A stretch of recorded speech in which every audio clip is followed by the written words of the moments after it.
We want to welcome in Tang, co-founder, CEO of Arch Indices. Yang, so let's kind of talk about the state of the market. We've seen some pushback on the expectation of there was talk of 6, 7 rate cuts this year. Let's talk about how that expectation shifting has impacted the market. What's your take?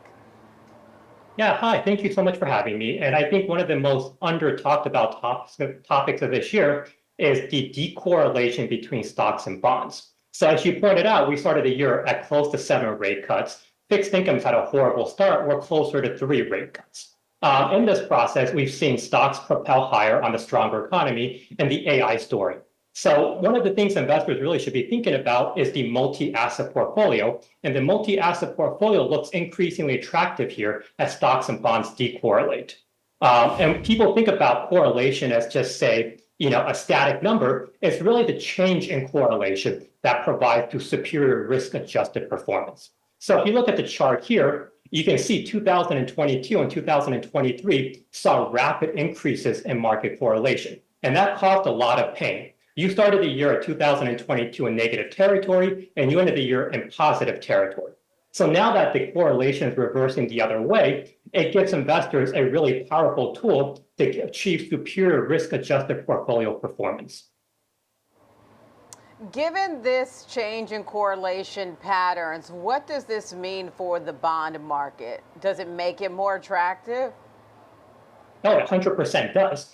It gives you now a higher starting point of bond yields, which is very important. Because if the Fed can cut more on a softening economy, that gives you further price appreciation and reduced volatility as equities begin to soften. So the higher starting point one is one that's very underappreciated. And frankly, the Fed is probably going to have to cut at some level just because now the real interest rate is getting very high. The question is, do they feel comfortable cutting 1, 2, 3 times? Or if the market softens, they're going to want to cut even more. And that's going to provide an extra layer of protection for these portfolios. What's the risk that you see to that thesis?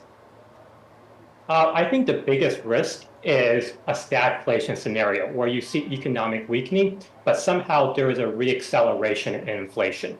And you're seeing this a little bit with the CPI print because the CPI has such a large shelter component. It's over 40%. You don't really observe that in the PCE component, which captures total expenditure rather than what the consumer pays. So the biggest risk is that you have a supply shock combined with shelter inflation that makes the Fed really question if they should be cutting or keeping demand even further down. All right, let's talk about so we've talked a lot about fixed income. What's your outlook for equities right now? I mean, last week it was really just this bullish sentiment off to the races. You had these records. Today you're seeing some cooling. What's your outlook right now? I think it's very difficult to be super bearish on the equity market, just given where the US economy is. If you look at the GDP now forecast, everybody thought coming into this year, you're going to be below 1%. I mean, you're trending above 3%. But at the same time, the equity market does feel extremely frothy. If you look at how much, interest there has been in AI names and technology names. So that's why we really like multi-asset portfolios here, because while we can feel one way or another about equity markets, it makes little sense for investors to try to time the market.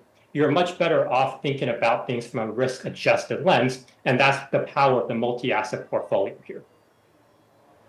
And so then how does one position their portfolio for, let's say it's not we've already seen the changes in terms of the 6 or 7, let's say it's 3 cuts this year.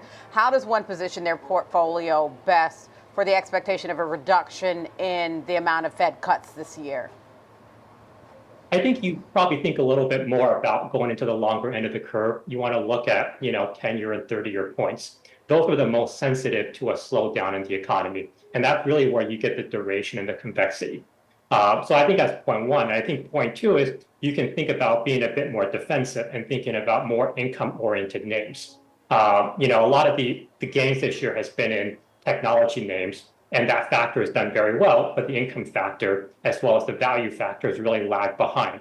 And that really kind of has to be thought of as how do you construct a portfolio and from a risk-adjusted basis. And let's say there's a hot print with PCE this year. What's the best defensive positioning for that? This I week, think the best I mean, defense, excuse me. yeah, I think the best defensive positioning is to really not change your portfolio and just to write it out. Um, if you think about PCE, PCE's been weaker than CPI because the shelter component is half. It's very unlikely, given where CPI came in and you observed all the inputs, that PCE is really going to shock people. And in the case that it does, you don't want to become overly reactionary. You probably want to take advantage of any backup in the 10-year and the 30-year point to add to your portfolio if you were planning to do that already. Let's play. I don't know if the word. It's not devil's advocate. I'm searching for the right word. But let's do like a wild scenario. Let's say there are no rate cuts this year because let's say the economy just continues to handle it well, and we've seen the job market continue to be very resilient. What's the best positioning, whether it's on the fixed income equity side, for no rate cuts this year? I think in that scenario, you just want to be overweighted towards equities because in that scenario, the economy is going to be doing extremely well. And I would assume the consumer in that case has been doing extremely well. The only reason Fed would not want to cut is because consumer spending, consumer income, and inflation is running hot. So anything that is overweighted the consumer, I think would do extremely well. All right, Yang Tang, co-founder and CEO of Arch Indices. Thank you, Yang. Thank you for having me.